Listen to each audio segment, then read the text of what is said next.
Boa noite a todos os presentes. Hoje a gente está aqui, então, para dar continuidade a uma série de discussões que, né, os professores do curso de psicopatologia vêm desenvolvendo, né? Então, a aula aberta de hoje vai chamar O Outro em Risco, Narcisismo, Alteridade e Identificação. Com grande alegria, né, que a gente está aqui hoje para discutir essas coisas. Agradeço a presença das pessoas aqui, que estão aqui essa noite, apesar do fim do ano, todo o movimento dos cursos de trabalho aqui, leitura lá, né, acaba sendo um momento de intensidade de produção. Bom, o curso de Psicopatologia Psicanalítica e Clínica Contemporânea, tem uma pesquisa de professores que visa abordar as formas de sofrimento psíquico na contemporaneidade. A gente iniciou esse ciclo de aulas abertas privilegiando aspectos emergentes, tanto nas discussões do campo psicanalítico, como das figuras clínicas que se destacam na atualidade. As questões que se tensionam entre narcisismo, alteridade, identificação e os movimentos identitários passa a ser um tema recorrente no campo e mais um aspecto do mal-estar contemporâneo e mais um fator de expressão do sofrimento. Nessa aresta também se insere a transferências e seus manejos, quer seja na clínica, onde um traço do analista ou do analisante podem determinar, segundo a lógica identitária, os rumos de uma análise, quer seja a complicada questão nomeada por PsySave, na qual impera a questão se um analista deve ter a mesma identidade que seu cliente para se tornar possível e segura uma análise. Então, acho que a gente tem se debatido com várias questões. Porque nos últimos tempos acredita-se que um analista tem que ser igual aos seus analisantes para poder escutá-lo? Como essa pretensa igualdade dialoga com o narcisismo? Por que o diferente poderia ser ameaçador? O conceito de identidade passaria a ser mais um ator clínico, principalmente quando pensamos nas possíveis transferências? Qual a pertinência do conceito de identidade, originalmente vindo da filosofia, ao campo da psicanálise? Como mesmo se manifesta na subjetividade de cada um? Como exercer uma psicanálise colorida, inclusiva, sem perder nossa especificidade? Por que as discussões ligadas a racialidades e sexualidades tendem a se desenvolver mais na esfera do campo social que o metapsicológico, quando queremos ser mais diversos? Indagações como essas motivam a instituir essas 4 aulas abertas para as discussões com o corpo de docentes e discentes do Departamento de Psicanálise. Estamos na 4ª aula do projeto, e na sequência de 3 importantes aulas. A primeira foi o eu na contemporaneidade, identidade e alteridade, nas tramas identificatórias, que foi dada pela Maria Carolina Alcioli. A segunda foi uma aula aberta pelo professor Benilton Bezerra Júnior, e a terceira foi Sexualidade, Poder e Psicanálise, por Silvia Alonso.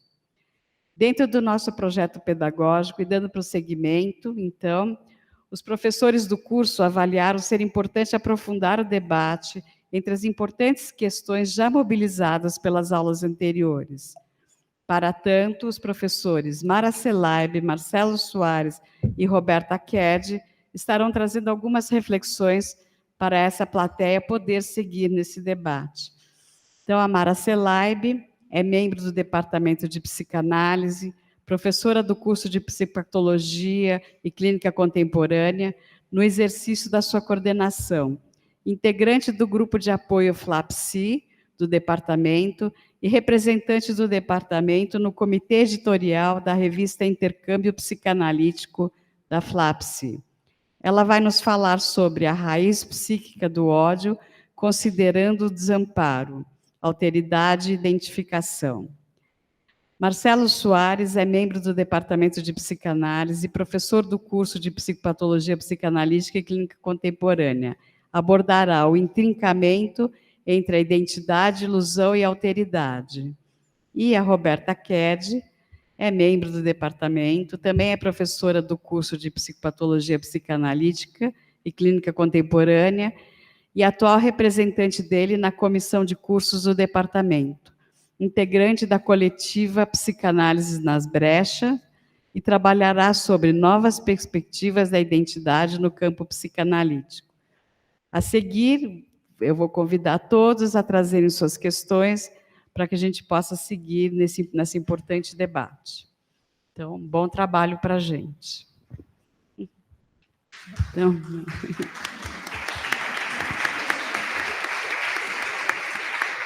Então, com a palavra, a Mara. Funciona? Tá. Então, boa noite a todos, a todas. Tá longe? Tem que grudar assim? Então, tá. Falta de prática. Bom, é muito bom partilhar com vocês uma das questões que, a partir da temática das 3 aulas abertas anteriores, eu me senti estimulada a seguir pensando. Necessariamente, de modo resumido, eu vou percorrer parte da metapsicologia freudiana e lançar a mão de um autor do final do século XX, que é o filósofo e psicanalista Cornelius Castoriadis. Na primeira aula aberta, A Constituição do Eu na Contemporaneidade, Maria Carolina Scioli abordou a formação do eu através das dinâmicas presentes na identificação primária e nas identificações a traços de objetos. Eu vou privilegiar um outro olhar para essa mesma formação do eu através de um momento anterior, de maior primariedade. Eu vou falar dos processos que levam à descoberta do objeto como autônomo, ou seja, o objeto como uma alteridade, vivido pelo eu-prazer como uma ameaça, como uma instância inimiga. Se usei o termo inimigo, então estou falando do ódio em particular. O ódio tem raízes psíquicas e sociais, as quais se articulam. Ai, tá ruim isso daqui, não sei como juntar o texto com o microfone. Não, não é isso, é que o negócio fica na cara da gente. É muito ruim. Bom, desculpem. O ódio tem raízes psíquicas e sociais, as quais se articulam. As sociais, como nos ensina Castoriadis, dizem respeito à forte inclinação da instituição social ao fechamento sobre si mesma, com as suas próprias significações. Numa citação muito clara, ele escreve: a falácia é sempre nossas normas são o bem é nossas normas, as normas deles não são as nossas, logo não são o bem. Assim também, nosso Deus é verdadeiro, a verdade é nosso Deus. O Deus deles não é o nosso, logo não é um verdadeiro Deus. Sempre pareceu quase impossível para as coletividades humanas considerar a alteridade como precisamente isso, alteridade simplesmente. Fechei as aspas. Quanto às raízes psíquicas, Freud deslindou a tendência primária da psique em rejeitar o que não é si mesma. Tentarei abrir um pouquinho sobre as raízes psíquicas do ódio, centradas no eu-prazer purificado e no narcisismo primário, o qual Freud comparou à completude de um ovo de pássaro e que Castoriadis chamou de mônada psíquica. De outra parte, sabemos muito bem da importância radical, essencial da presença do outro, aquele que investe a sua libido originariamente de seu próprio narcisismo infantil, na constituição do psiquismo em estado nascente do bebê. Sabemos da importância radical do outro, por onde, justamente, a gente pode seguir a vida psíquica, a vida íntima, a vida social, a vida material. Enfim, a vida em suas várias camadas e entrelaçamentos. Sendo assim, há um paradoxo no que diz respeito à disposição do eu em suas relações com a alteridade. Vamos a Freud. No texto Formulações sobre os dois princípios do funcionamento psíquico, de 1911, ele escreve uma longa nota, é a nota número 4, a respeito da satisfação alucinatória do bebê, tomado em seu desamparo, sob a regência do princípio do prazer-desprazer, que opera a partir das marcas das experiências de satisfação oferecidas pelo outro originário. Nesse estado, ele ensina, não há da perspectiva da vivência do bebê discriminação, sujeito-objeto, dentro-fora, afeto, desejo, representação, porque não há distância entre o ser e o ter, entre o desejo e a posse do desejado. Nesse estado, todas as vivências de satisfação são experimentadas como se originadas de si mesmo, providas por si mesmo, remetidas ao próprio corpo e ao incipiente eu corporal. E será desse momento mítico, gerado pela experiência do prazer sem conhecimento da ação específica do objeto, que se formará o núcleo da constituição do eu. Freud aponta aí um fechamento sobre si mesmo, operando esse eu prazer purificado onipotente. A esse fechamento, Castoriadis chama de mônada psíquica e atribui a ela a matriz do sentido. Como assim, a gente se pergunta? Castoriadis explica ser porque esse estado ilusório, uno, primário e necessário é aquilo que o núcleo da psique vai reconhecer como sentido vida afora. É o estado de completude no qual tudo de bom já está na mônada e tudo de ruim é jogado fora dela, paradoxalmente, sem percepção de dentro e fora. O sentido monádico é marcado pela atemporalidade, pela não contradição, ignorando a distinção, a separação e a articulação. É um sentido estranho ao que possamos considerar como sentido na vida consciente. Mas atenção, o abalo, a quebra desse fechamento sobre essa matriz do sentido é que vai ser o foco maior de resistência e ódio ao objeto. Entre o bebê viver sobre o absoluto do princípio de prazer e ele vir a conquistar o princípio de realidade, uma série de movimentos psíquicos bastante sofisticados precisam acontecer num longo processo junto ao objeto, até agora não percebido como tal pelo eu prazer. Assim, no momento de ausência do seio real, ocorre uma descontinuidade, primeiramente reparada pela alucinação do seio, graças ao investimento nas marcas de prazer adquiridas. Aos poucos, a alucinação não será suficiente. E isso cria um abalo no sentido de completude do mundo. O pequeno humano sofre um trauma pela ausência de sentido que vem justamente do fato de não poder se manter no interior da mônada, porque o excesso, a intensidade de sua própria demanda pulsional não está sendo atendida, nem pelo objeto real, que é faltante nesse momento, e nem pela presença da alucinação, que não é uma ação específica real. A reação a essa falta será, então, de angústia. E o ódio nasce aí, nessa vivência bruta, dada pelo excesso das necessidades, como algo desprazeroso, mal, vindo de fora, provocado pelo objeto faltante. Ora, sabemos que do ritmo, presença-ausência do objeto adaptado ao bebê, surge a capacidade da representação, da simbolização, e que desse movimento repetido inúmeras vezes, ocorre reconhecimento do que é exterior. É exterior e tem importância vital. Portanto, o eu-realidade inicia seu processo a partir dessa descoberta odienta. É Freud quem afirma em Pulsões e Vicissitude das Pulsões, de 1915, que o ódio é anterior ao amor de objeto. que ele é primariamente dirigido ao outro, percebido como falta ameaçadora na luta do eu por sua conservação e afirmação. Nessa dinâmica, aos poucos submetido à economia do princípio de realidade, ou seja, sendo inserido na socialização, o eu-realidade se dá conta da existência do objeto e passa a temer ser por ele abandonado ou perder seu amor. Se o eu-prazer continha tudo de bom, agora será o objeto detentor de todo necessário e desejável.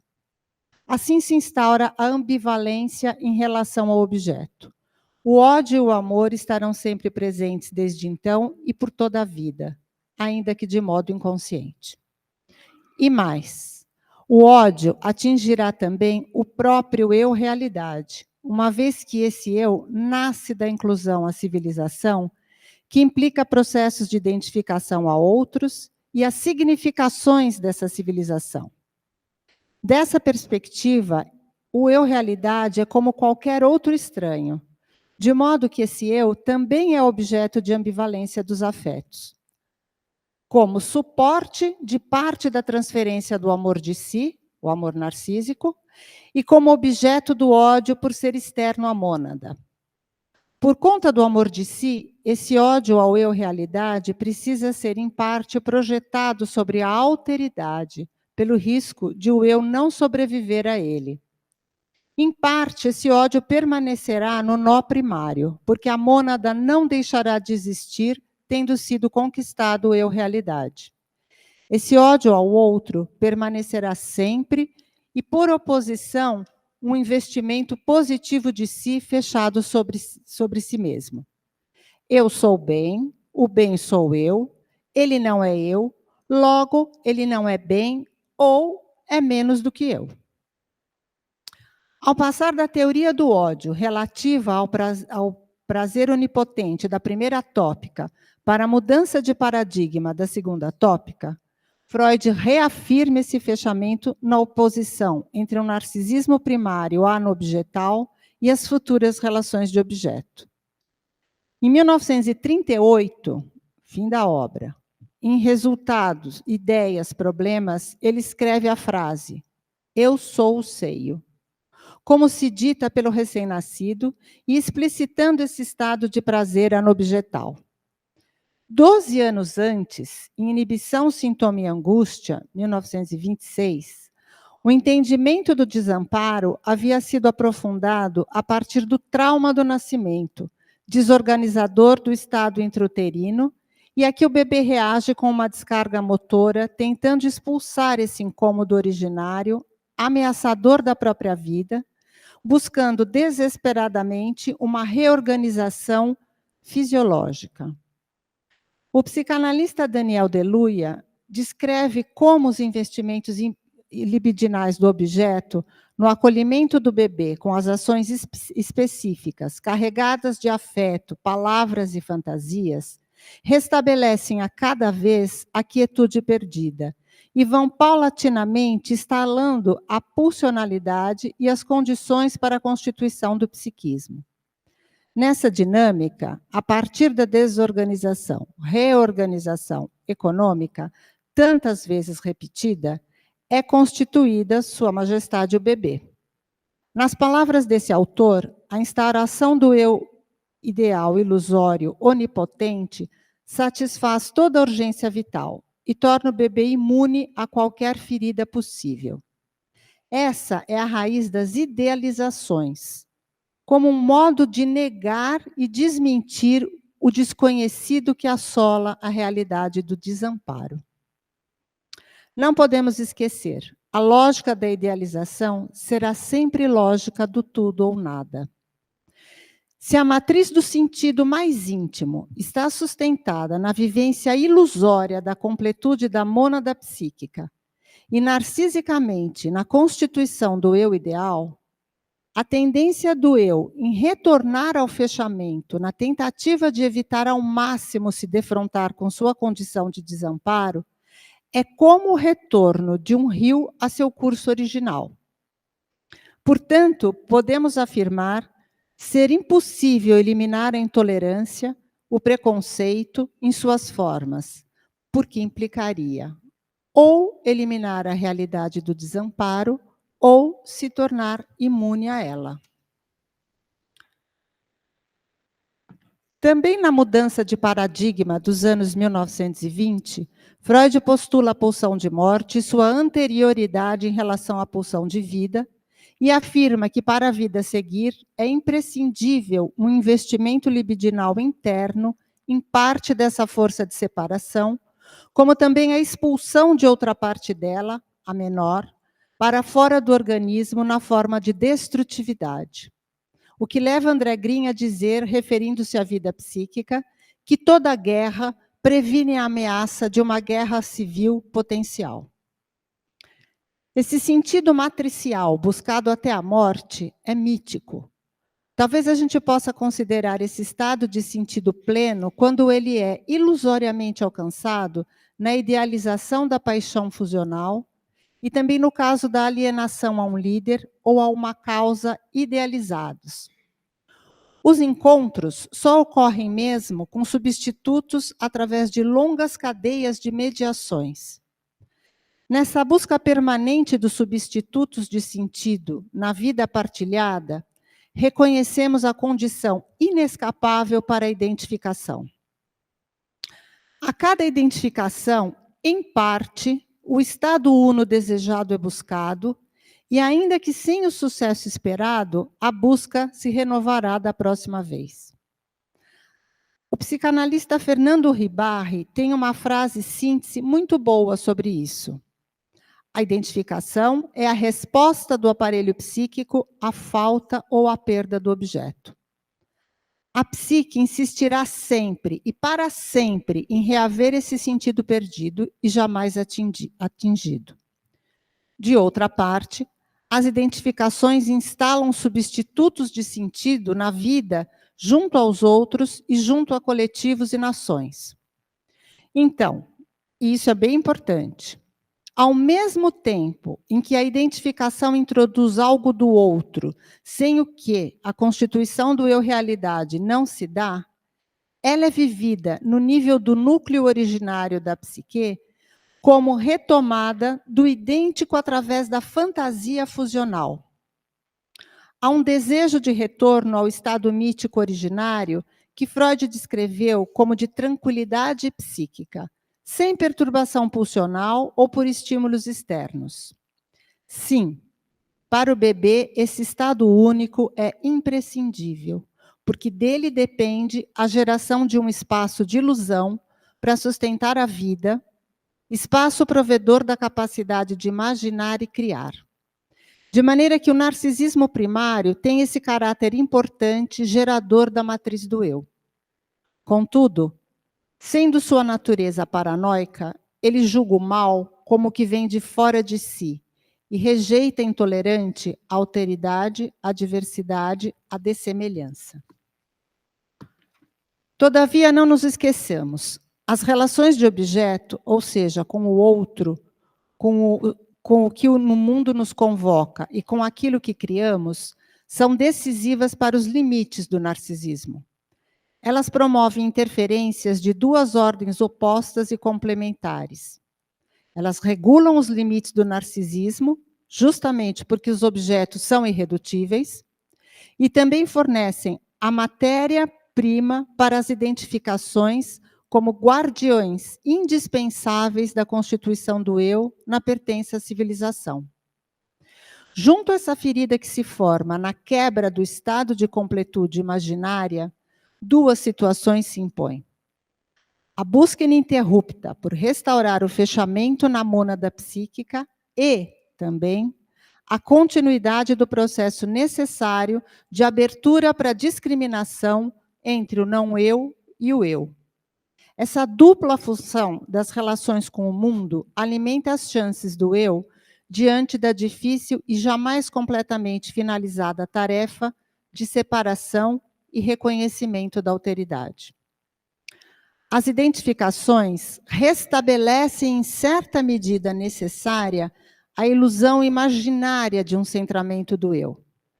Essa ilusão é estruturante, ao fortalecer a capacidade do eu de se manter nessa zona ilusória, ainda que, num outro nível, sabendo da sua dependência interna e externa aos objetos de suas relações íntimas, pessoais e no território coletivo e social. Porém, ela é patológica quando busca neutralizar a alteridade, diante da qual o traço dado pela identificação primária, como identificação com a espécie, se perde por cisão e escorporação, levando o outro a ser experimentado como inimigo, a ser eliminado, seja da convivência real ou por cancelamento, chegando no limite a ser desprezado, coisificado e até assassinado. Só nos resta incessantemente buscar contra essa tendência psíquica regressiva, o trabalho da cultura. Isso no sentido freudiano. Através dele, ocorre a aproximação com o inconsciente pelo levantamento do recalque. Através dele, pode-se tentar acolher e construir sentido ao que da realidade a percepção recusou.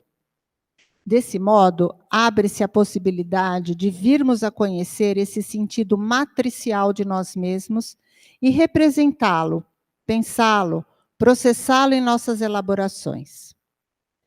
E esse trabalho, para mim, é que é psicanálise. Eu agradeço a atenção de vocês. Obrigada.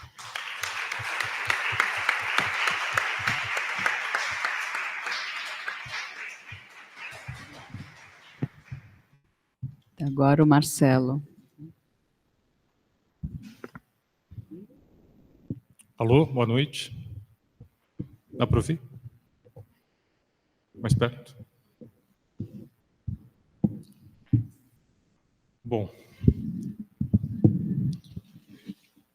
o debate contemporâneo sobre as identidades, né, de gênero, raça, sexualidade, classe, como a gente vê, ocupa o centro de disputas políticas, culturais, subjetivas. E as demandas por reconhecimento, reparação e visibilidade expressam a luta de grupos historicamente silenciados. No entanto, a centralidade da identidade também gera tensões no campo da filosofia, da clínica e da psicanálise, sobretudo quando se cristaliza em formações defensivas. A proposta aqui da minha fala é articular brevemente alguns aportes da metapsicologia freudiana, da teoria do self de Winnicott, e das elaborações de Silvia Alonso e alguns outros autores, para pensar a identidade como uma ilusão necessária, um ponto de apoio transicional que pode tanto sustentar quanto aprisionar o sujeito. Eu afasto com isso tanto a negação da importância das identidades quanto a sua absolutização. Então, a psicanálise é convocada a sustentar o paradoxo, afirmar a identidade sem perder de vista a alteridade, o desejo, o inacabamento constitutivo do sujeito. Para começar, convém distinguir dois planos: o da identidade como experiência de continuidade de ser, no sentido que Winnicott diz, e o da identificação como um processo simbólico e coletivo que inscreve o sujeito na linguagem e na história. Quando se fala em identidades sociais ou políticas, trata-se, na verdade, de identificações partilhadas, que podem funcionar como apoios necessários ou, quando cristalizadas, como falsas identidades defensivas. Alguns autores contemporâneos apontam críticas importantes. Douglas Barros critica o identitarismo como produção subjetiva do neoliberalismo, ao reduzir o sujeito a nichos de consumo e vigilância, em sintonia com a concepção freudiana das identificações inconscientes e com a crítica winnicottiana ao falso self. Adriana Queiroz propõe uma mediação entre psicanálise e estudos decoloniais, alertando contra o encerramento apressado do debate identitário e sublinhando a identidade como produção discursiva atravessada por poder e história. Já Jurandir Freire Costa denuncia a persistência na psicanálise do indivíduo abstrato. Mesma crítica que Winnicott propõe em sua obra, né, um sujeito desencorpado e universal, que reforça a cisão mente e corpo própria dos casos falso-self. Ele recoloca, o Jurandir, o corpo no centro da clínica como dimensão política, histórica e expressiva, em contraste com categorias fixas, defendendo uma escuta aberta à rua, às marcas da colonização e às forças culturais que reinventam a subjetividade.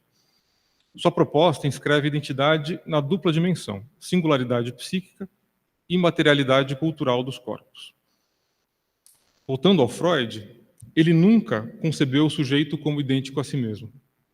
Em O Eu e o Isso, o eu é uma instância dividida, como todo mundo sabe, tensionada entre pulsões, ideais e realidade. A identidade emerge como um efeito instável de identificações com objetos amados, com ideais parentais, com imagens sociais. Em Psicologia das Massas, Freud mostra que o pertencimento grupal envolve submissão narcísica ao ideal do grupo, muitas vezes sustentada pelo narcisismo das pequenas diferenças. Um mecanismo de exclusão do semelhante como forma de manter uma ilusória coesão do eu. Desse modo, a identidade é uma ficção estabilizadora, defesa contra o desamparo, a angústia e a alteridade interna. Ela protege, mas também empobrece, quando se transforma em fortaleza do eu, como advertiu Rudinesco, ao apontar o risco de se fazer do trauma uma insígnia e do sujeito uma vítima que exige reconhecimento absoluto, interditando o trabalho psíquico. Já o Winnicott desloca o eixo do conflito pulsional para a relação do bebê com o ambiente. Em sua concepção, a experiência de um ambiente suficientemente bom permite a emergência de um self verdadeiro, fundado na espontaneidade e na criatividade. Já a falha ambiental, crônica, leva à formação do falso self. Uma organização defensiva adaptada à demanda externa que assegura a sobrevivência ao custo da vitalidade subjetiva. É nesse contexto que Winnicott introduz o conceito de ilusão necessária. No início da vida, o bebê acredita criar o seio materno. Cria e encontra o seio ao mesmo tempo. Uma experiência de ilusão fundante que tem como efeito preservar o subjetivo, o que é próprio, e transitar por experiências compartilhadas ao mesmo tempo. Essa ilusão, sustentada empaticamente pela mãe, constitui o espaço transicional em que o self pode emergir. Mais tarde, a desilusão deve ser introduzida de modo gradual. Se ela for antecipada ou ausente, o resultado é o colapso do mundo subjetivo. Se for perpetuada, impede o amadurecimento e a relação com o externo. Isso transposto para o campo social, os processos de identificação podem ser pensados como uma ilusão necessária, um ponto de apoio que permite nomear-se, localizar-se, afirmar-se. No entanto, quando cristalizada, impede o brincar, o deslocamento e o vir a ser. Passa a funcionar como um falso self coletivo, máscara de pertencimento que silencia a espontaneidade e o movimento genuíno do sujeito. Entre o nascimento do self e a formação da identidade social, há um hiato que define toda a complexidade da subjetivação. Winnicott o descreve como um intervalo entre o ser e o representar-se, entre a experiência viva de existir e a necessidade de se reconhecer em uma imagem. A identidade, antes de ser uma categoria, é uma experiência de continuidade. Ela é muito mais sentida do que mentalizada ou intelectualizada, sustentada no corpo, no gesto e no olhar do outro. Então, a noção de Winnicott de continuidade de ser desloca radicalmente o debate moderno sobre identidade. Ao invés de uma unidade substancial que se preserva através do tempo, como na tradição aristotélica, o ser winnicottiano é processual, dependente de um ambiente que o reconheça sem invadi-lo. Nesse caso, o ser é uma conquista, não um dado.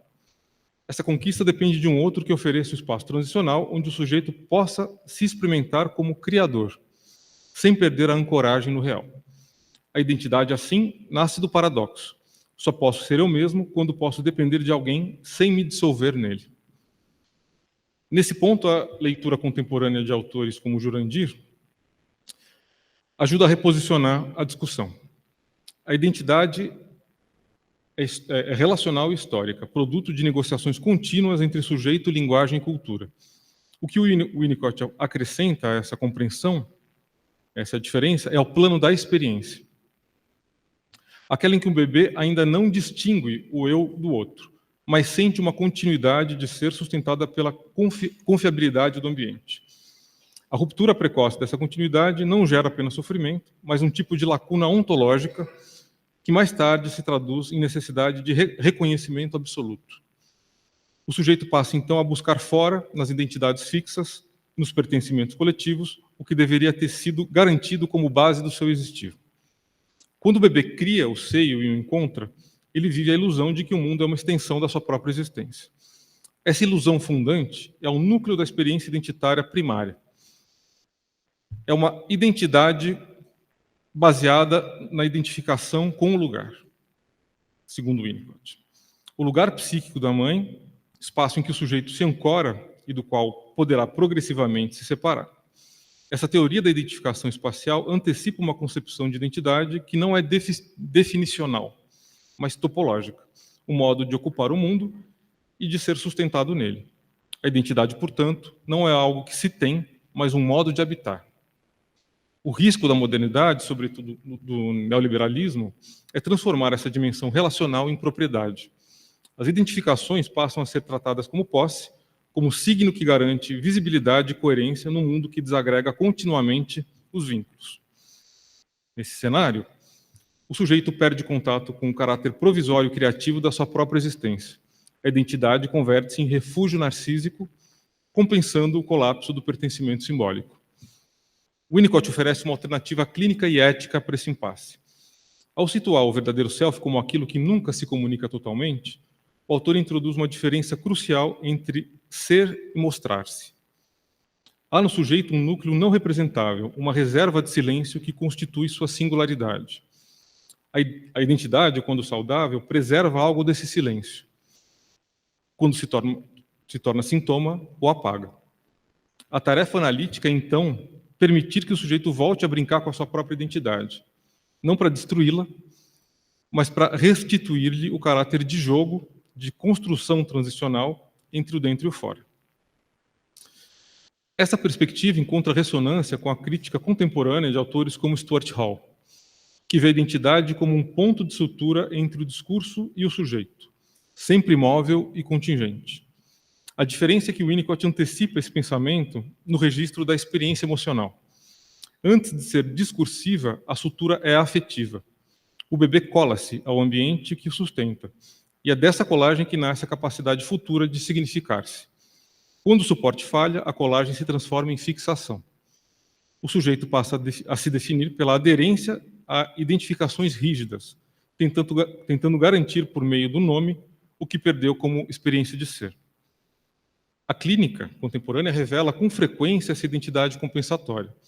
O sujeito chega ao consultório com um discurso perfeitamente coerente sobre quem é: homem, mulher, mãe, sobrevivente, artista, vítima, militante, mas muitas vezes sem sentir a realidade viva de si mesmo.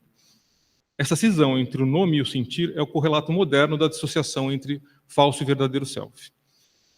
O analista, diante disso, não deve atacar a identidade, mas tampouco confirmar seu caráter defensivo. Sua função é criar um espaço onde o sujeito possa ser sem precisar provar quem é. Só assim o nome volta a ser metáfora e não prisão. Nesse sentido, podemos dizer que a identidade, para o Winnicott, é menos uma questão de conteúdo e mais uma questão de ritmo. Ela depende da alternância entre dependência e autonomia, ilusão e desilusão, comunicação e reserva. O self mais consistente é aquele que pode jogar com suas identificações sem se perder nelas, que pode pertencer sem renunciar à solidão, comunicar-se sem ser invadido. A maturidade emocional, portanto, a conquista da plasticidade identitária é a capacidade dessa conquista identitária, a capacidade de transformar-se sem romper a continuidade do ser. Se a identidade social é necessária para a inserção simbólica e a identidade política é necessária para a reparação histórica, a psicanálise lembra que ambas precisam estar a serviço da vida, não o contrário.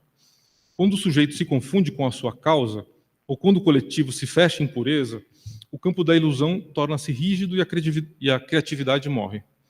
A verdadeira emancipação, tanto individual quanto coletiva, talvez resida justamente na possibilidade de jogar com as identidades, de transitar entre elas, de sustentar o paradoxo de ser um múltiplo, aliás, de ser um e múltiplo, dependente e singular. Então, nesse ponto, ele antecipa uma ética da identidade como percurso. Ser é, sempre atravessar. Atravessar o espelho, o nome, o corpo, o outro. O analista é aquele que acompanha essa travessia não para devolvê-la coerência, mas para sustentá-la em sua abertura. A psicanálise, ao invés de oferecer identidades, oferece continência, o espaço potencial em que o sujeito pode existir, mesmo que ainda não saiba quem é. Então, o identitarismo pode ser compreendido à luz de Freud e Winnicott como uma resposta do outro, do ambiente, às falhas desse ambiente, né? No caso do racismo, da misoginia, da LGBTfobia, do colonialismo e da exclusão estrutural. Ele responde à necessidade legítima de proteção, visibilidade e nomeação por meio de processos de identificação coletiva. Como lembram a Silvia Alonso e o Renato Mezan, as lutas identitárias não devem ser desqualificadas. Elas são formas históricas de resistência e subjetivação. Contudo, o risco emerge quando essas nomeações se tornam absolutas, interditando o jogo com o significante, inibindo a contradição, bloqueando a alteridade. Sobretudo quando os processos de identificação se cristalizam em identidades fixas.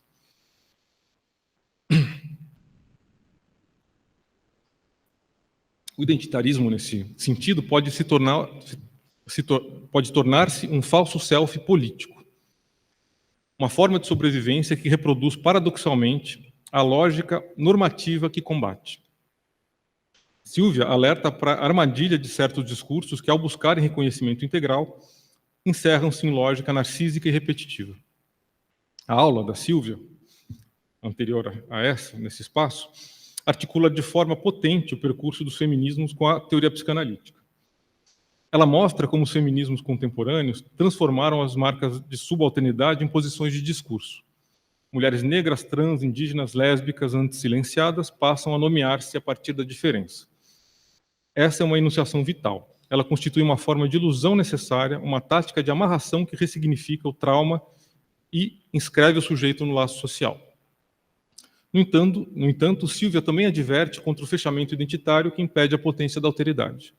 A verdadeira força política da identidade está em seu caráter processual, sua abertura à invenção, à ambivalência, aquilo que escapa à forma. Como ela menciona, a sexualidade na psicanálise tem que estar a serviço da criatividade. A clínica, nesse contexto, não deve confirmar nem desautorizar identidades. Ela deve funcionar como um espaço transicional, aquele onde o sujeito pode habitar a ilusão identificatória, mas também brincar com ela, desmontá-la, reinventá-la. O analista escuta o que escapa à categoria, sustenta o gesto espontâneo que emerge quando o falso self cede. Sempre uma perspectiva de legitimação e abertura. Como lembra Mezan, a psicanálise não escuta a mulher, o negro, o trans. Escuta aquela mulher, aquele sujeito negro, aquele corpo trans, com sua história inconsciente, suas fantasias, seus afetos, suas ambiguidades e paradoxos. A clínica é o lugar onde a identidade pode ser desmontada sem ser negada, sustentada sem ser fixada, nomeada sem ser totalizada. Então, para finalizar, né, integrando Freud, Winnicott e a Silvia, sublinho uma concepção de identidade como montagem transitória, ilusão necessária e espaço de invenção. Identidade é ponto de apoio, não ponto final. É um recurso simbólico que pode tanto favorecer a subjetivação quanto inibi-la, dependendo de como se articula com o desejo, a alteridade e a espontaneidade. A psicanálise, ao sustentar a contradição do sujeito, o seu não saber, sua incompletude, sua abertura, pode contribuir para um campo político e clínico que não absolutiza a identidade, mas a coloca em movimento. A tarefa ética da psicanálise é talvez essa: não confirmar nem recusar a identidade do outro, mas abrir espaço para que ele possa brincar com ela até que dela não precise mais. Freud nos ensina a desconfiar das formações narcísicas. Winnicott valoriza o gesto espontâneo que brota quando o falso self cede. Ambos nos lembram que o humano começa onde a identidade fracassa. E é nesse fracasso que habita a liberdade. É isso.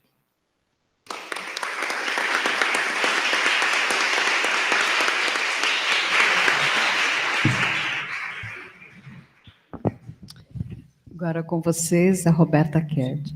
Bom, como apresentado pela Mira, né, e na fala dos colegas, da Mari e do Marcelo, O encontro de hoje é uma oportunidade de retomar um ciclo de aulas densas e provocativas sobre questões fundamentais da contemporaneidade, que se fazem presentes na formação psicanalítica e na prática clínica.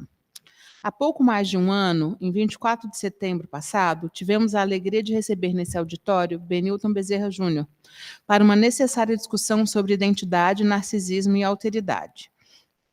Essa aula foi assistida presencialmente por diversos de vocês e disponibilizada no convite para a atividade de hoje. Pretendo destacar alguns pontos daquela ampla apresentação e tecer reflexões e diálogos a partir deles. Benilton, em sua aula, fez uma retomada histórica de por que e como o conceito de identidade, que originalmente vem da filosofia e da psicologia, aportou na psicanálise e por que ele é tão importante nos dias de hoje, principalmente quando articulado ao conceito de narcisismo e alteridade. Ele fez uma proposta que considero bem afinada com a maneira como nós trabalhamos a psicanálise no curso de Psicopatologia Psicanalítica e Clínica Contemporânea. Iniciemos por uma provocação dele que aponta que no mundo atual temos pressa e, em geral, queremos resolver o problema. Ao invés disso, ele nos sugere encontrar boas perguntas, ficar com elas, pensar sobre elas e não respondê-las rapidamente. Ele propõe um percurso reflexivo e crítico, bastante instigante e, a meu ver, bem pertinente. Benilton nos apresenta a psicanálise contemporânea como tendo um importante compromisso com o horizonte ético. Se a realidade não existe em si, mas é o que nós percebemos, e se é pelo pensamento que damos sentido para os fatos e o mundo, pensar nos torna um pouco menos vulneráveis, nos ajuda a lidar conosco e com nossa contemporaneidade. Para ele, o conceito de identidade é fruto da modernidade, no momento em que o destino não é mais dado pelo nascimento, como na sociedade de castas, em que estas são atribuídas e não é possível nenhuma mobilidade. Benilton retoma Freud, que trabalhou esse conceito da identidade, promovendo sua desconstrução, ao subverter a concepção clássica de sujeito cartesiano, apontando o descentramento do consciente para o inconsciente, do eu para o outro. Sua proposta de um sujeito dividido não se encaixa bem com a suposição de uma identidade pessoal coerente e estável. Freud propõe, então, o conceito de identificação, que revela a maneira multifacetada, descontínua e contraditória da subjetividade humana. Seus jogos identificatórios variados que não se integram em uma única forma. Por muito tempo, o conceito de identidade para a psicanálise se reduziu a uma cristalização imaginária que paralisava o processo identificatório e se associava a uma dimensão alienante e narcísica. Contudo, temos acompanhado um giro importante dessa posição nos últimos anos. A partir das transformações econômicas, políticas e culturais do mundo contemporâneo, a identidade deixa de ser um assunto de foro íntimo e torna-se estratégia e instrumento de ação política. Um conjunto de movimentos, como a queda do Muro de Berlim e a ascensão do neoliberalismo, inaugura um novo momento histórico. O atual período neoliberal é marcado pelo enfraquecimento da política do bem-estar social, os ideais coletivos cedem lugar para um individualismo exacerbado, e não mais o mundo é tido como sociedade, mas tão somente como aglomeração de indivíduos. Esta ideologia neoliberal tenta vender que o sofrimento ou o sucesso do indivíduo só dependem dele, buscando um apagamento de como a estrutura social delimita os horizontes de qualquer pessoa. Apresenta-se, assim, o fracasso da utopia revolucionária, inaugurado com a Revolução Francesa, e se promove um deslocamento das grandes pautas universais libertárias que até então eram um centro da política. Desta forma, velhas lutas e pautas seculares que tiveram marcos importantes, como a luta dos direitos civis nos Estados Unidos ou o combate ao apartheid na África do Sul, se transformam agora em políticas de identidade que passam a ocupar um lugar de bastante centralidade na cultura e na política e que encorajam novas perspectivas na maneira de se pensar a constituição do psiquismo e da subjetividade humana, exigindo retomar os marcadores de classe, raça e gênero e sua interseccionalidade, como propõe o feminismo negro norte-americano a partir de Angela Davis. Os estudos recentes sobre colonialismo e decolonialidade passam a questionar as ideias sobre povos, raças e gêneros ditos minoritários ou minorizados, e questionar a ideia dominante de um sujeito universal masculino, branco, europeu e heterossexual. Pensar a identidade como eixo da ação política é fazer a denúncia do universal como um modelo único, em detrimento de todos os outros como expressão do humano. A crítica decolonial aponta que, simultaneamente aos ideais iluministas de liberdade, igualdade e fraternidade, para a expansão do modo capitalista de produção, o conceito de raça foi fundamental para justificar o crime continuado que os europeus perpetraram na América e na África. Segundo Douglas Barros, esse esforço administrativo nos remete ao complexo da diferença identitária, no qual a identidade dos outros povos, no imaginário europeu, se torna fechada à processualidade histórica. É a coisificação da diferença inerente aos grupos humanos não europeus em relação a eles. Os colonizadores, para justificar a dominação dos novos mundos, atribuem à diferença identificada nas comunidades fora da Europa uma ideia de inferioridade e fazem dela a representação imaginária na qual a gestão se baseará. Sobre a sombra dessa identificação, que precisava reduzir, através do conceito, a multiplicidade, a diversidade, a unidade, a noção racial tornou-se o solo da modernidade. No recém-lançado O que é Identitarismo, esse filósofo e psicanalista formula uma potente genealogia que identifica como primeiro movimento identitário o do branco colonizador europeu, o do homem branco colonizador europeu, desse suposto sujeito universal. Esse autor vai situar o identitarismo como cooptação neoliberal, um sintoma do século XXI, e critica a identitarização da diferença iniciada com o colonialismo europeu e que é sabidamente quem instaura ou consolida um regime de hierarquias sociais que estabelece perenes justificativas para a sujeição e a escravização dos colonizados e, por consequência, de toda a diferença. Porém, não nos escapa que, a partir das lutas por direitos de diversos setores da sociedade, sobretudo os movimentos negro, feministas e LGBTQPNQIA+, que a identidade passa a ganhar uma nova dimensão na psicanálise e ser vista finalmente como um importante lugar de reconhecimento pelo outro. Forma-se uma convicção importante de que a escuta analítica se afine para ouvir o sofrimento promovido pelo pensamento colonial, que por séculos considerou as pessoas negras como mercadoria, e os povos originários como destituídos de alma, não reconhecendo neles sua humanidade. Vale chamar a atenção para a importância da experiência identitária, a partir da dupla perspectiva do sofrimento e da elaboração teórica crítica. Por exemplo, no Brasil, já nos anos 80, Neuza Santos Souza lança Tornar-se Negro, as vicissitudes da identidade do negro em ascensão social. O livro não teve o reconhecimento necessário. Observou-se uma resistência e a recusa da comunidade psicanalítica em reconhecer a originalidade do trabalho dessa importante psicanalista negra. Falava-se mais do prefácio de Jurandir Freire Costa, excelente por sinal, mas não se adentrava na escrita, na obra, provocando uma invisibilidade que colaborou para um trágico e lamentável desfecho, o suicídio da autora. Aí chegamos ao fundamental, A Cor do Inconsciente, Significações do Corpo Negro, que foi a pesquisa de doutorado da nossa colega de departamento, Isildinha Nogueira Batista, feita durante os anos 90, mas que só foi publicada recentemente.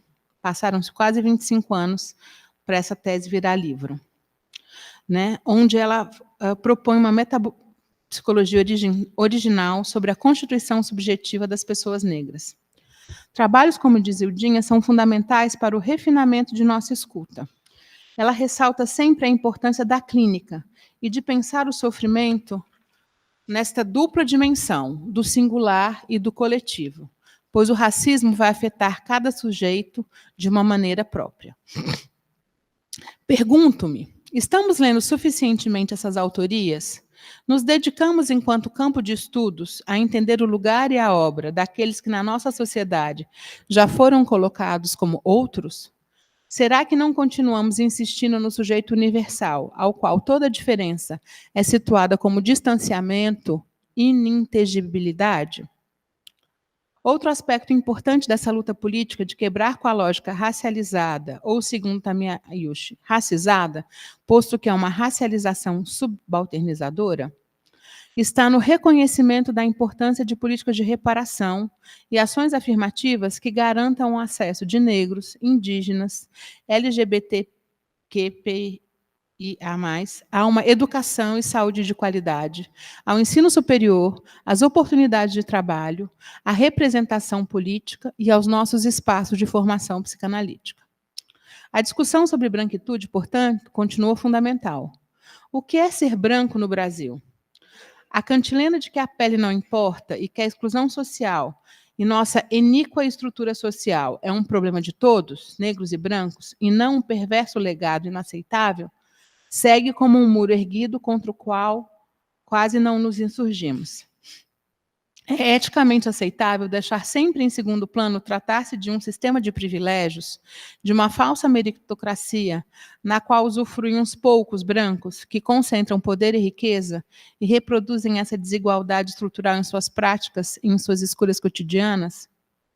Benilton nos alerta, contudo, que a cultura atual das redes sociais promove a adesão imediata ao prazer narcísico de se sentir pertencente a um grupo homogêneo e abdicar da condição de sujeito, o que pode transformar as lutas identitárias em um aprisionamento que pode ser rapidamente apropriado pela lógica neoliberal e da sociedade voltada para o consumo imediato de pautas e temas, afastando-se, então, das possibilidades de uma construção social efetivamente decolonial.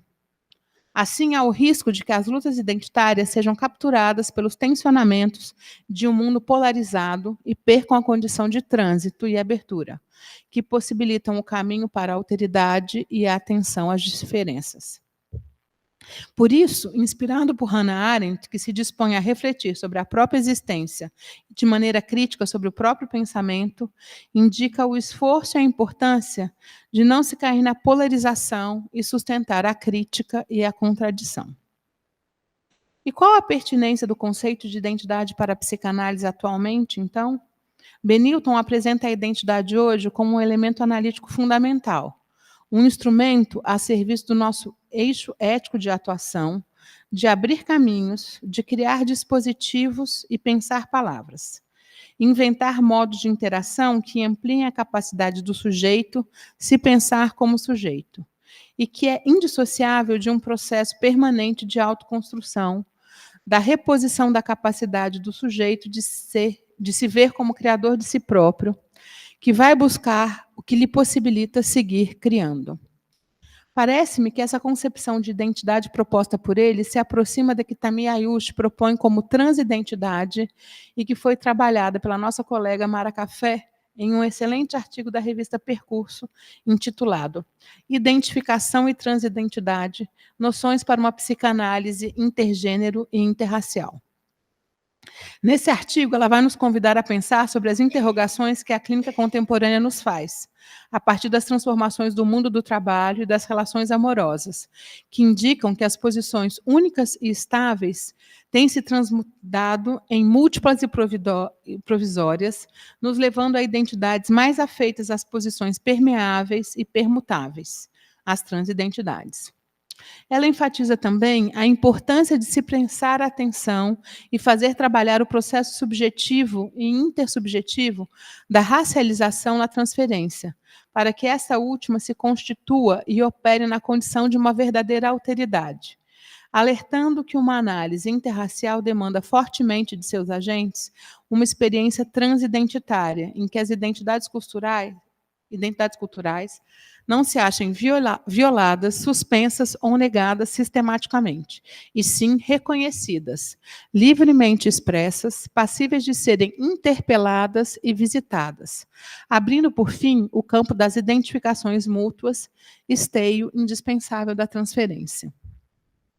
Essa abertura para o múltiplo, apresentada por Benilton e pelas transidentidades como uma possível saída da lógica binária, tão característica da epistemologia moderna, que ainda impera no nosso mundo, também se faz presente na obra recente Cartas a um Velho Terapeuta, a experiência de uma psicanálise não identitário, de Érico Andrade e Thaís Klein, que foi lançada aqui no SEDES em agosto desse ano. Neste livro, os autores vão desenvolver de maneira bem interessante uma proposta de escuta das diferenças a partir da experiência, que engloba a corporeidade e o território, inclusive do analista. O título faz uma provocação ao clássico Cartas a um Jovem Terapeuta, de Conrado Caligares. A proposta aqui não é dar dicas a quem está começando, mas enfatizar a importância da psicanálise se manter aberta, não só para novas premissas metapsicológicas, mas também para a criação de novos dispositivos clínicos, principalmente a partir da experiência coletiva de psicanálise nas praças e nos coletivos. E o que essas experiências podem trazer de contribuição também para a abertura da escuta no setting do consultório. O velho aqui não tem a ver com a idade, mas com um fechamento. Poderíamos dizer narcísico? O recurso às cartas enfatiza a dimensão relacional e o convite ao diálogo. Eles vão nessa direção apresentada por Benilton de sustentar as contradições, ou como lindamente propõe o Winnicott, e que foi enfatizada tanto pelo Marcelo como pela Mara, de sustentar o paradoxo. Trata-se, então, de mantermos, enquanto psicanalistas, com a escuta aberta aos desafios que o mundo nos traz, e em luta na direção da utopia por uma sociedade mais justa. Assim como propõe Benilton, tem que ser permanente em todos os espaços o nosso esforço de entender quais são as opressões, os silenciamentos e as invisibilidades que nosso modelo produz, e que precisam ser denunciados para que esse universal concreto, falhado, possibilite a criação de um horizonte mais interessante para todos nós. Afinal, são as lutas dos grupos oprimidos e excluídos que têm garantido avanços em direção a um modelo de sociedade menos excludente, abrindo espaços preciosos, não necessariamente para aliados, mas para a nossa autoconstrução e transformação crítica. Finalmente, inseridos no mundo paradoxal e incerto que precisa de cada um de nós para contrapor a reprodução da mesmice e de um mundo sem o outro, o que significaria, em última instância, a morte do psiquismo em seu dinamismo e a extraordinária riqueza, e a possibilidade de produzir vidas e mundos de mais alegria e interação.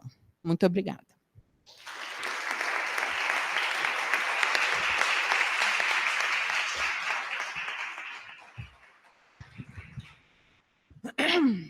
Bom, agora a gente vai abrir o debate.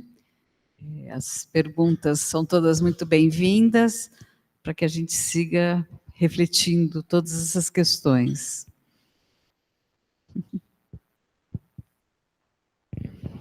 Eu vou estar anotando aqui as pessoas.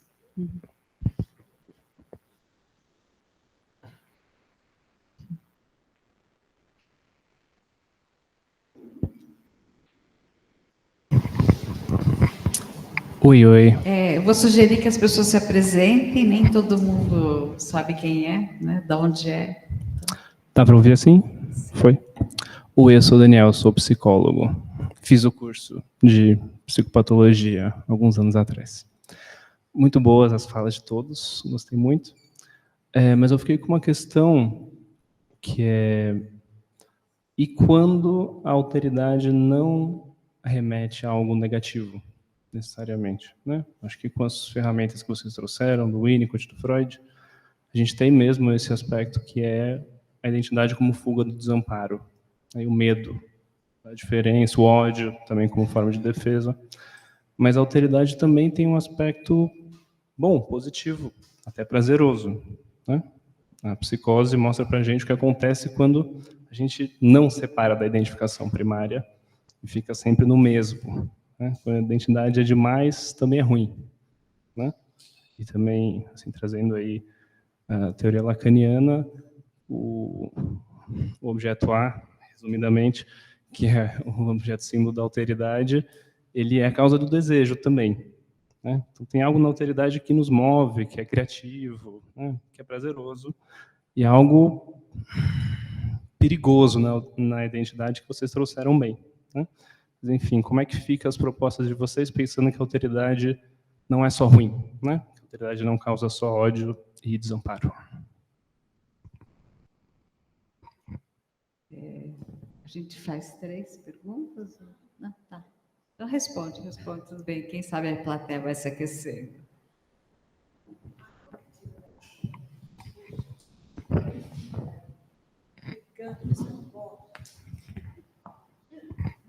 Daniel, eu acho que a gente também falou em todas as nossas falas da importância indispensável, essencial da alteridade.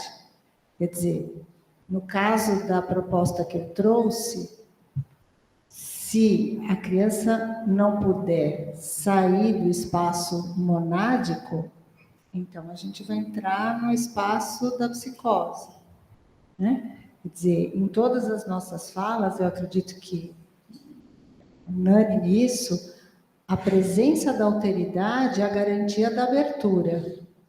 Então, quando a identificação acontece, ela carrega um paradoxo, diz o Castoriadis. Por um lado, é a tentativa de fazer a reconfiguração, a reconstrução, através de uma fusão com o outro, daquele lugar monádico e quase, vamos dizer assim, primário, né? Por outro lado, é justamente pela identificação que a socialização acontece e que a possibilidade de um espaço criativo vai se dar. Então, isso não está negado. Se não ficou claro, eu acho que eu não fui suficientemente explícita na minha fala. Vou lamentar muito se isso não ficou claro para todo mundo. Mas o paradoxo é justamente esse, né? Quer dizer, não há como você constituir o mundo sem o outro. Mas há, do ponto de vista da vivência do desamparo, uma tendência regressiva a negar o desamparo. E para negar o desamparo, eu tenho que sentir que nada em mim falta e que eu estou protegida nesse fechamento mítico, né? Então, isso jamais vai ser encontrado, isso é só um movimento, vamos dizer, né? Uma tendência regressiva. Mas todo o campo social, todo o campo subjetivo, todo o campo psíquico só pode ser formado nas relações de alteridade, né? Talvez só indicar, né, quanto que talvez, né, no mundo contemporâneo, nessa lógica neoliberal, tem essa ideologia vai um pouco nessa direção de que você não precisa do outro, você sozinho se basta e dá conta de você mesmo, né? Oi? Mais perto. Mas isso é uma ilusão, né? É enfim, uma falácia.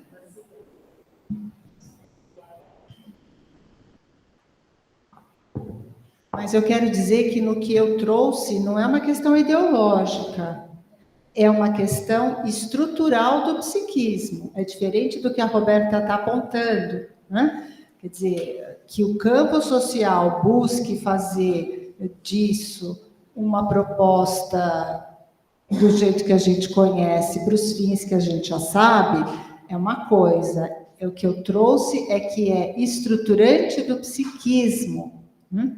É um momento de partida, tanto do narcisismo, né, quanto do eu que busca, através da ilusão, se satisfazer, né? Então, é um pouquinho diferente.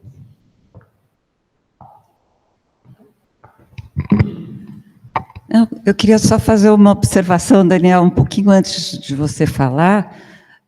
Justamente eu estava pensando, ao ouvir as 3 falas, né, que o que marca uma diferença de um pensamento psicanalítico, algo que a Bara, num certo momento, ressaltou, que, assim, vocês estão trazendo o tempo todo um jeito de pensar que é através do paradoxo, e não de um julgamento moral do bem e do mal, né?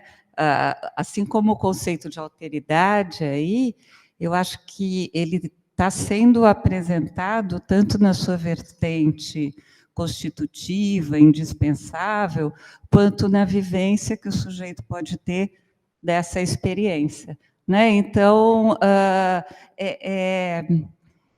são categorias, né, de pensamento em que convivem aí esses aspectos paradoxais. Eu fiquei pensando que essa é uma marca em algo que vocês trouxeram, né? Porque é paradoxal justamente porque não é linear. Não é que o eu realidade vai fazer sumir, desaparecer, não ser mais buscado esse lugar fusional, né?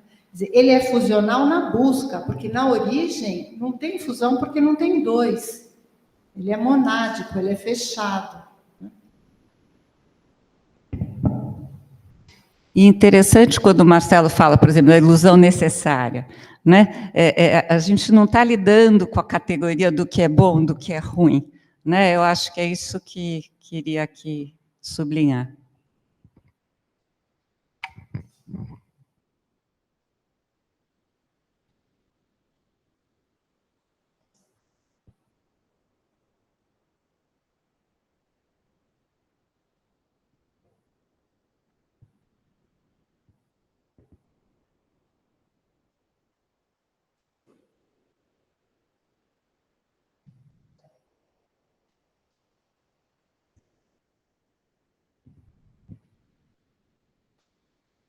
Não surgiu nenhuma questão, algum ponto para debate?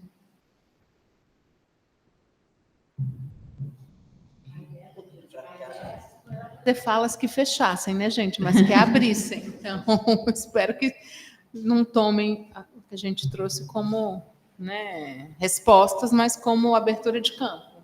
Né?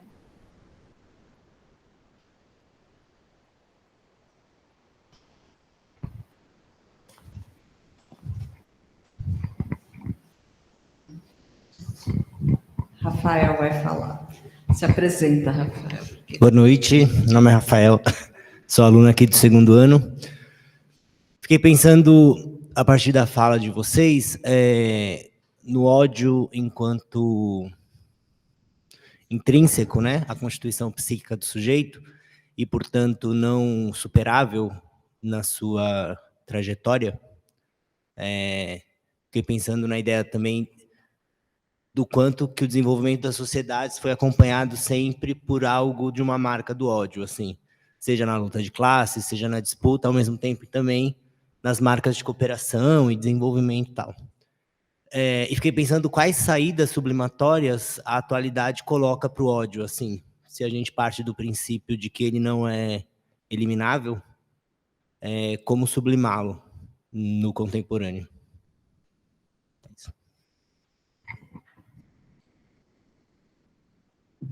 Eu acho que a Mara indica um pouco o caminho do trabalho da cultura, né? Acho que, mas é verdade que a cultura hoje talvez esteja nesse sentido que você está falando, né? Que elementos da cultura poderiam favorecer essa sublimação, essa elaboração. Então. Então, ocorre que esse ódio, vamos dizer assim, na base, né, quando da ruptura da mônada, quando da abertura da mônada, você vai ter, nessa forma de pensar, você vai ter um quantum desse ódio que vai ser libidinizado.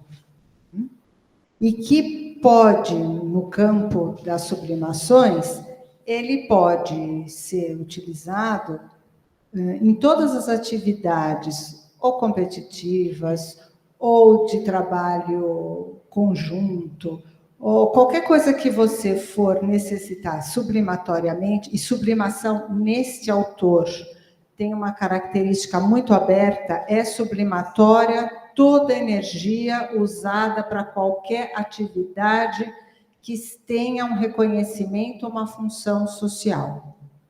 Então, o sublimatório aqui não está sendo usado como aquilo que diz respeito às artes ou a grandes criações, não é isso. O sublimatório aqui é toda atividade que você possa constituir desde a perspectiva de um reconhecimento, de uma contribuição coletiva. Então, a ideia é que uma parte desse ódio libidinizada possa ser como uma agressão necessária para a ação. Outra parte vai continuar dentro da mônada, e ainda que inconscientemente, vai atacar tanto a alteridade quando ela te configurar uma situação de muita frustração ou decepção, né? Quando te colocar numa situação de desamparo, não porque ela quis necessariamente, mas porque acontece que o outro é autônomo e faz aquilo que ele acha que ele tem que fazer, não o que eu gostaria que ele fizesse.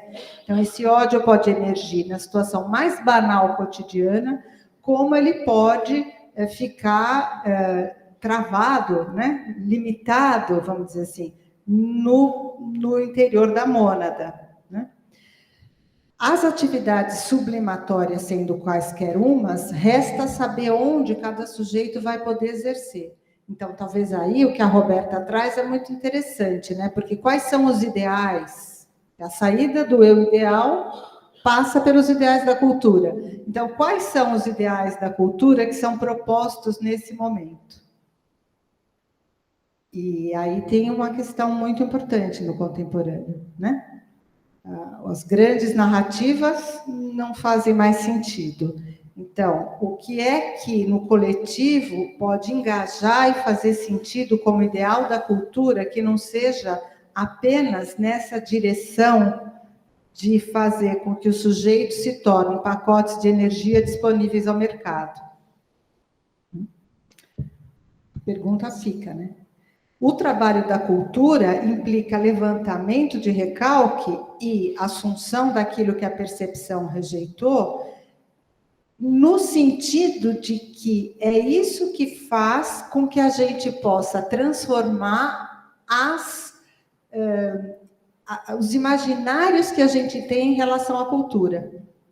Então, o trabalho da cultura é justamente o trabalho psicanalítico estrito sensu, mas o que ele implica é a abertura para que outras significações sejam constituídas. Isso se torna um desafio num mundo como o nosso. Eu não sei se eu te atendo, Rafael, eu não sei o que você tinha também pensado, imagino que você pensou alguma coisa, seria legal te escutar. É que eu fiquei pensando assim, a lógica da identidade, ela está baseada, de alguma forma, em grupos, né? Então, eu me identifico com grupos, independente qual é a identidade que eu estou falando, né? Então, se a identidade exige de mim o pertencimento a um grupo, e esse grupo se forma a partir de uma identificação que, de alguma forma, como eu posso dizer, pasteuriza uma comunidade, esse ódio viria também destinada a outro grupo. Então, isso, de alguma forma, levaria a uma hostilidade, sei lá se essa é a palavra, né? Entre microdiferenças, se a gente não superar a lógica de uma identidade que permite só existir por um negativo, né? Eu sou identitário na medida em que o outro não é da minha identidade, do meu grupo. Então, como superar isso?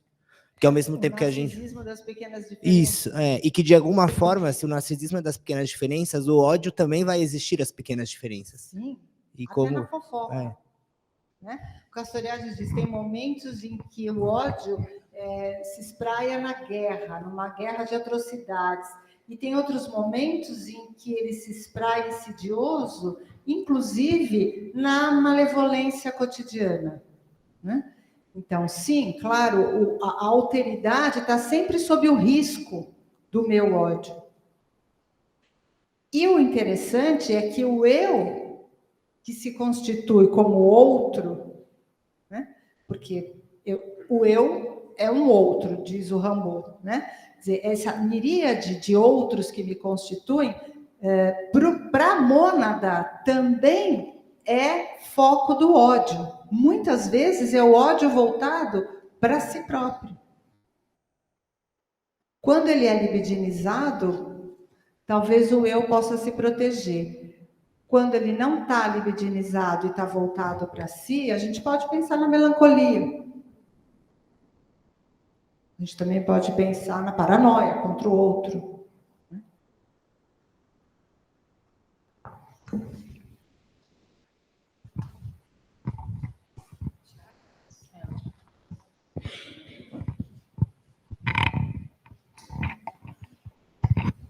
Queria dar parabéns a todos e agradecer a mesa, muito bacana essa discussão e a possibilidade de poder ir revisitando, né, esses temas a partir de diferentes autores ao longo das várias apresentações que vem acontecendo, permite a gente seguir aí com o debate, o pensamento a respeito dessas questões tão atuais que inquietam a gente, né?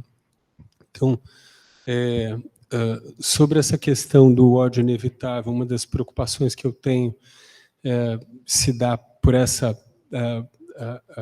proposição, né, do ódio inevitável como algo universal, acho que está aí presente numa determinada leitura possível, né, da opção de morte ali do Freud, e que acho que corre o risco de a gente contribuir com uma certa reificação, né, de determinadas relações de hostilidade e dominação que possam acompanhar aí a humanidade. Então, essa é uma inquietação que eu tenho, não que eu acho que a gente precisa responder, mas, enfim, é uma inquietação que eu tenho, que eu gostaria de compartilhar.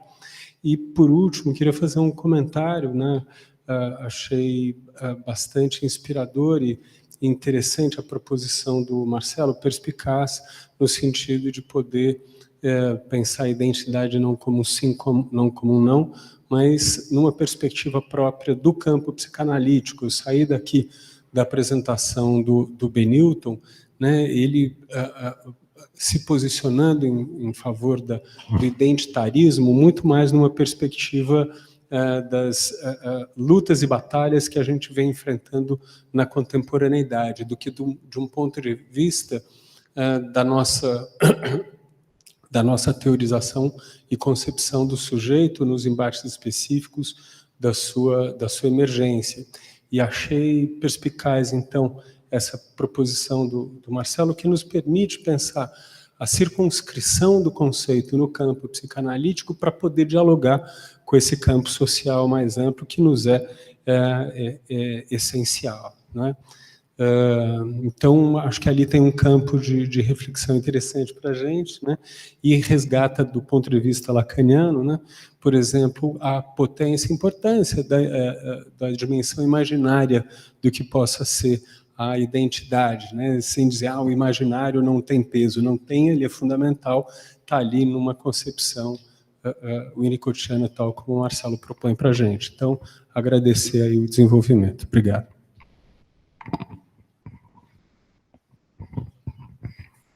Boa noite, eu sou Cleide e, bom, primeiro queria parabenizar a mesa, muito interessante a proposta e o desenvolvimento que vocês fizeram dos temas já pensados e repensados.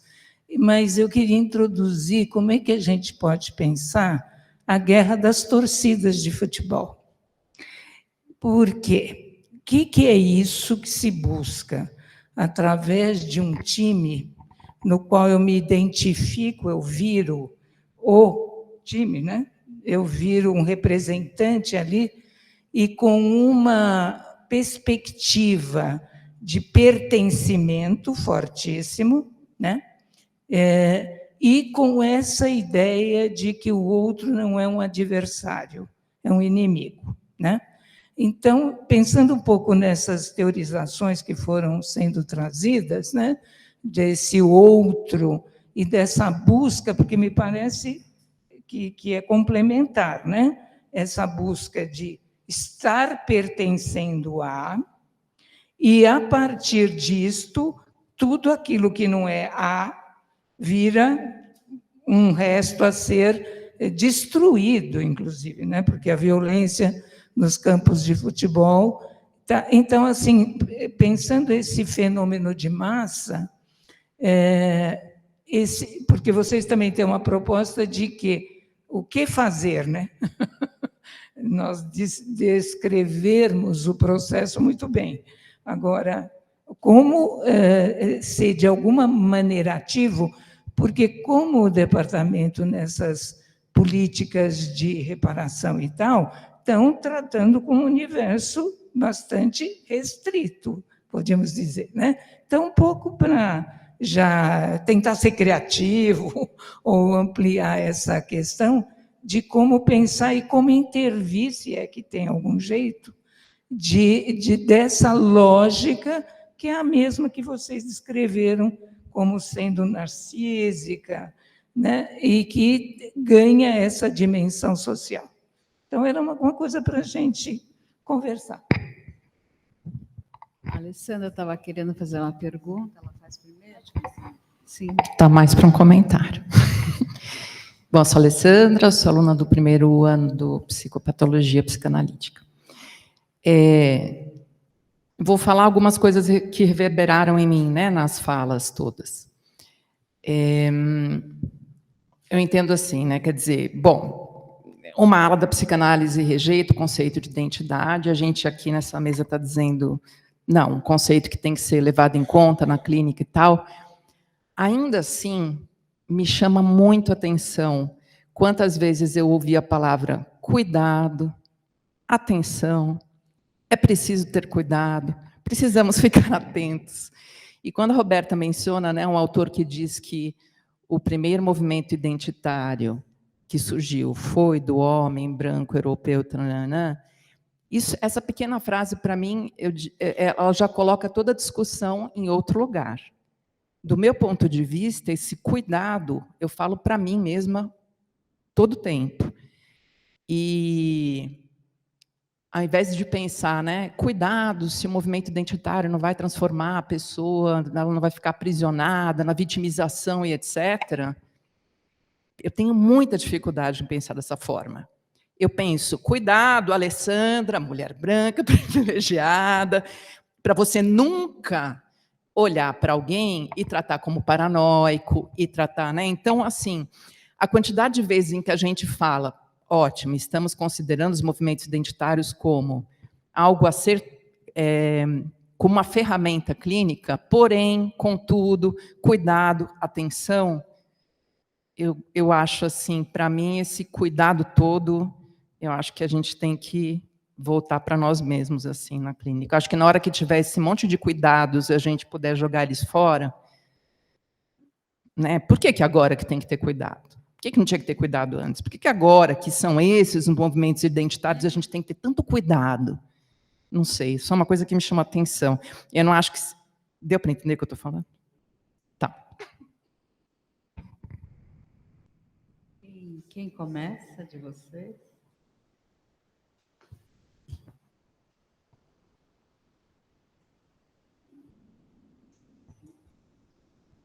Bom, com relação aos cuidados, né, Alessandra, eu acho que eu tentei ressaltar no texto como a gente precisa estar atento com a gente mesmo, né? Porque, né, é muito fácil a gente escorregar no universal, no modelo europeu, né? Então, acho que a ideia de, quando eu falo, né, resgata essa questão da branquitude, né, é um trabalho, acho que árduo, para a gente estar o tempo todo se olhando, né, até quando a Mira preparou a introdução, né, ela falou assim, Roberto, você vai falar um pouco de como é que isso aparece na transferência? Né? Eu acho que a gente precisa tomar cuidado. Eu tentei apontar um pouco isso aqui, quer dizer, assim, essa ideia de que esse movimento, né, de segurança, de que você precisa ter um analista igual a você, que vai poder te escutar melhor, acho que a gente tem que pensar que, às vezes, tem um valor, mas se a pessoa pode, exatamente porque está tão identificada, escorregar e se atrapalhar e não escutar o que precisa ser escutado, né? Então, acho que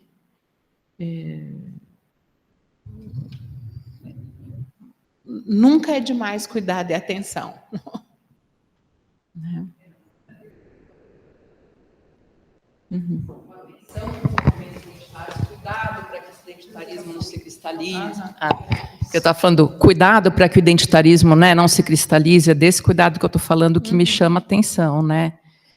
E eu acho, Roberto, para mim a diferença, de novo, por que agora a gente se pergunta, será que a transferência não acontece? A gente tem mais possibilidade de escolher. A gente pode escolher se a gente quer ou não alguém parecido com a gente.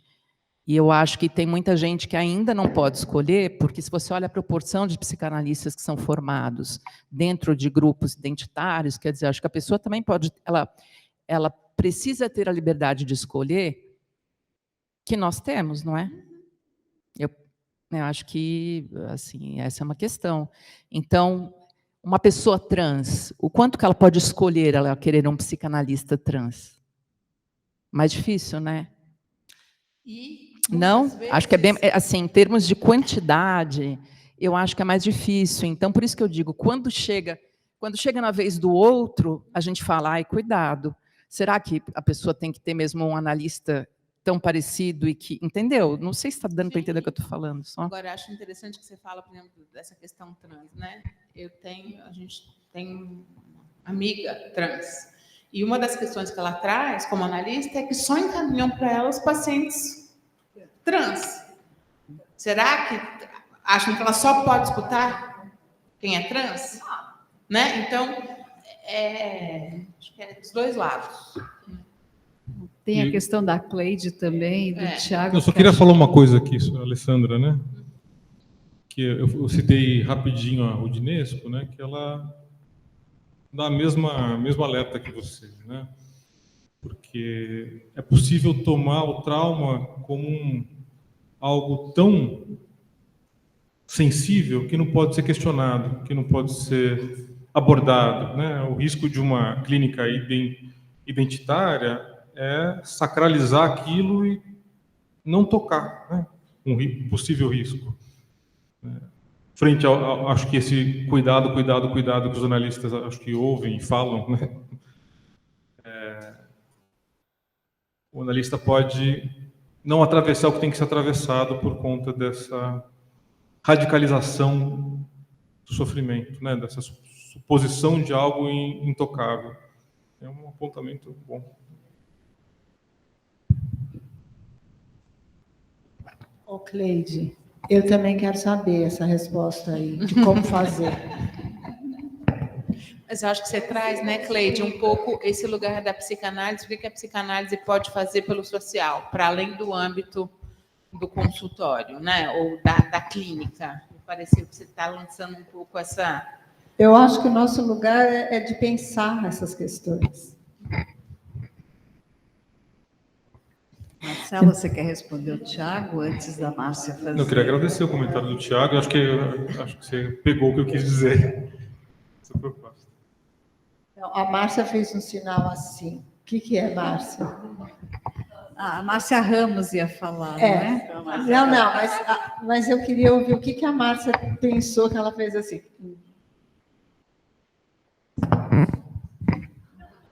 Agora você pôs um mau lençol aqui, porque eu estou articulando o meu pensamento, no sentido de se eu concordo ou não que o nosso papel é pensar, né? Eu acho que existem invenções de dispositivos, eu trabalho isso no curso, né? Sobre o campo de futebol, a gente pode pensar que é um... Diz que tem psicólogo, né, nos times, sei lá, mas... É um fenômeno coletivo. Agora, sim. É a mesma identidade que tem quando dois... Kleiniano, lacaniano, quando dois lados estão guerreando. Os dois tem a mesma imbecilidade de achar que é melhor que o outro. É a mesma imbecilidade da guerra, quer dizer, é essa fantasia de que nós juntos formamos uma espécie de massa compacta e inviolável. Essa fantasia, ela está tanto na mônada como ela está na torcida que se coloca diante do outro como sendo o outro todo mal, ou todo ruim, ou todo perigo que me assola. Né? E eu acho que a identidade, nesse sentido, tem uma dimensão delirante hoje, né? Uma coisa é ela ser algo que habita um paradoxo, que eu posso mexer. Outra coisa é aquilo que eu acredito piamente e vou matar alguém por conta dessa diferença. Uhum. Acho que uma marca da pós-modernidade é a identidade como delírio. Ah, mas isso eu quero falar. Só um instante, Márcia. Dá só um minutinho. É porque justamente uma família ofendida é capaz de matar um membro de outra família que ofendeu. Um grupo social é capaz de matar outro grupo social. Um país é capaz de mobilizar um exército inteiro para matar gente que nunca viu e que nunca fez mal pessoalmente para ninguém. Diz o Castoriadis nas suas avaliações interessantíssimas do campo social. Isso só pode acontecer porque esta reserva narcísica exige. E essas identificações maciças que podem ser identitárias sempre existiram, inclusive nos grupos muito fechados e originários, ou quando você tira, por exemplo, uma pessoa de um grupo originário e desloca ela para um outro lugar que não tenha nenhuma referência, onde as significações daquela sociedade não vigoram, ela pode enlouquecer ou morrer.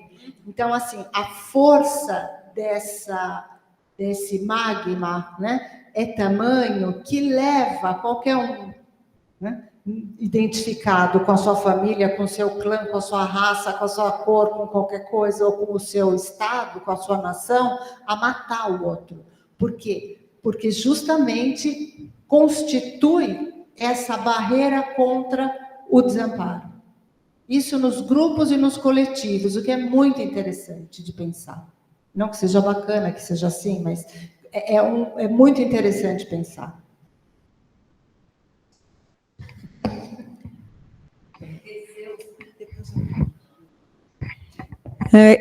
Eu ia retomar, Márcia, né?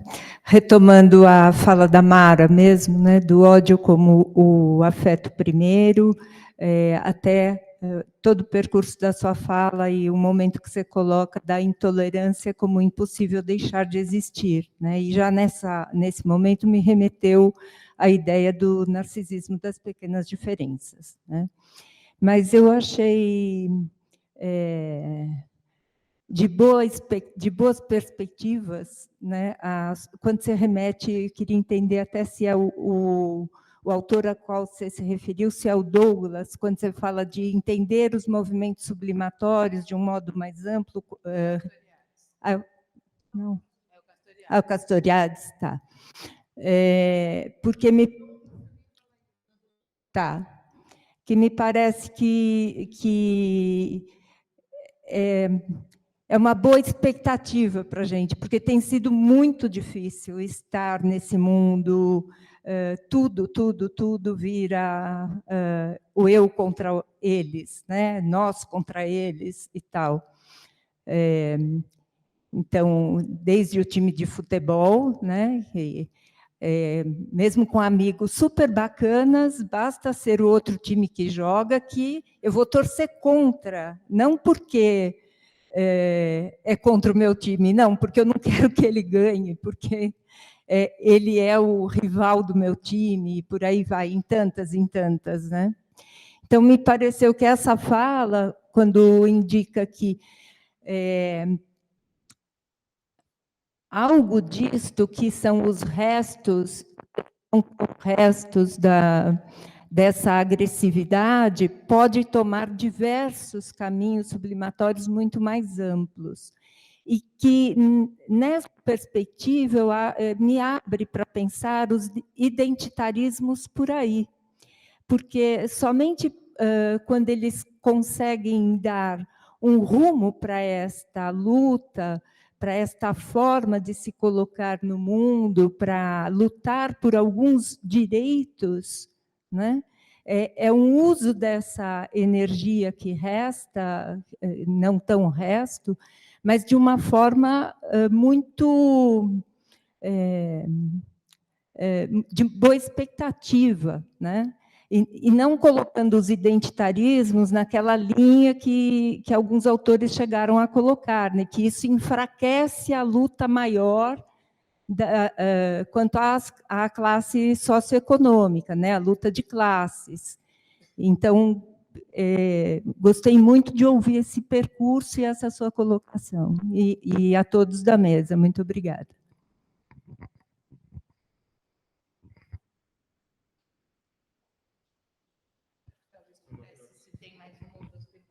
Uma ou duas perguntas, e depois te responde e encerra.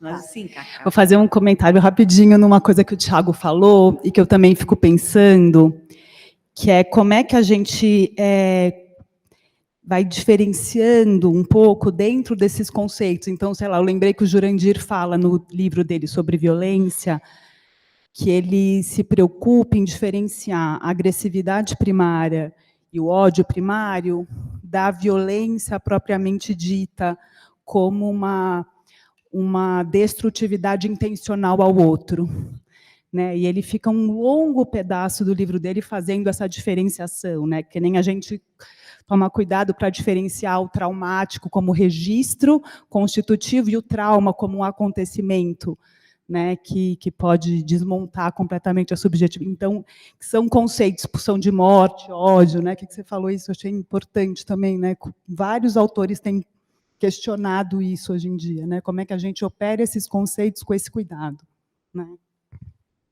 Mas isso está totalmente implicado na questão, porque esse ódio, se ele é resultante da quebra de uma mônada, ele também, por outro lado, só vai ser despertado porque essa mônada se constituiu e ela precisa se constituir para que o núcleo do eu se produza. Então, ele é necessário. Ele é necessário porque ele decorre de uma necessidade. Então, dentro do campo de onde ele emerge, ele é necessário para que haja ruptura. Agora, quando ele se torna algo destrutivo, violento contra o outro, bom, isso Freud cansou de explicar que tem uma diferença entre a agressividade e a destrutividade. E isso ninguém está dizendo que não, né? Então, isso está muito claro, isso na psicanálise, desde sempre. Agora, que resta sempre algo do destrutivo para fora, né? E da tendência ao zero para dentro, isso é um pressuposto da pulsão de morte. A gente pode não concordar com ela, existem autores que não concordam, o próprio Winnicott não concorda, né? Agora, quando a gente vê tamanha destrutividade no mundo, eu fico em dúvida se eu poderia não concordar com ela.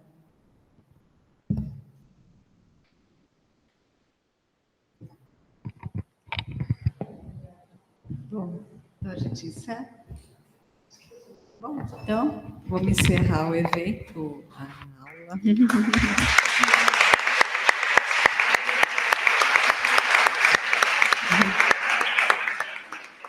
Agradeço aos presentes, mais uma vez, a presença.